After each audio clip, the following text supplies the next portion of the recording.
పదిహేడవ తేదీ జూన్ నెల 2024 సోమవారం అంగళ్ళ మార్కెట్లో ఈరోజు ధరలు అనేది ఏ విధంగా వెళ్ళాలి తెలుసుకుందామండి. తెలుసుకునే ముందు మనమేమో ఇంకా జస్ట్ 400 మంది సబ్స్క్రైబర్స్ కావాలి.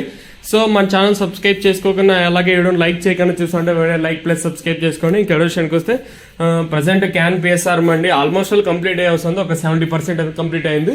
సో ఇప్పటి వరకు వేలంపాటల్లో ధరలు ఒకసారి చూసుకుంటే మనం ముందుగా మీకు ఆల్రెడీ లైవ్ వీడియోలు చూసింటారు, మళ్ళీ పదే చెప్తాను, మీకు సోది అనిపిస్తుంది కాబట్టి మీకు అంత చూసే టైం ఉండదు అనే ఉద్దేశంతోనే సింపుల్ సూటిగా సోది లేకుండా చెప్పేస్తాను. ఇంక ధరల విషయానికి వస్తే ఈ సెకండ్ క్వాలిటీలు 1100 రూపాయలు, ఇంకా 1250, 1350, 1400, 1500 రూపాయల వరకు అయితే సెకండ్ క్వాలిటీలు అయితే వేశారండి. ఇంకా అంగళ్ళ మార్కెట్లో ఇప్పటి వరకు యాక్షన్ ప్రకారం first second quality top and tops కుంటే ప్రస్తుతానికి నెంబర్ 1 క్వాలిటీలు ఉంటే 1550, 1500 రూపాయలు, ఇంకా 1550, 1650, 1750, 1800 రూపాయల వరకు అయితే ప్రస్తుతానికి అయితే అంగళ్ళ మార్కెట్ టాప్ ఎత్తడం జరిగింది. 1500 రూపాయలు, ఇంకా 1800 రూపాయల వరకు అయితే అంగళ్ళ మార్కెట్ టాప్ ఎత్తడం జరిగింది. కేవలం ఒక 10 బాక్సుల ఐటమ్ అయితే కొంచెం భారీ రేటే వేశారు కానీ సో అది ఎందుకు చెప్పుకోదలుచుకోలేదు, ఎందుకంటే చిన్న బాక్స్ ఐటమ్, సో చెప్తే కాంట్రవర్సీ అయిపోతుంది. సో ఇదండి ప్రస్తుతానికి కొన్ని ఇన్ఫర్మేషన్ అంగళ్ళ మార్కెట్. ఇంకా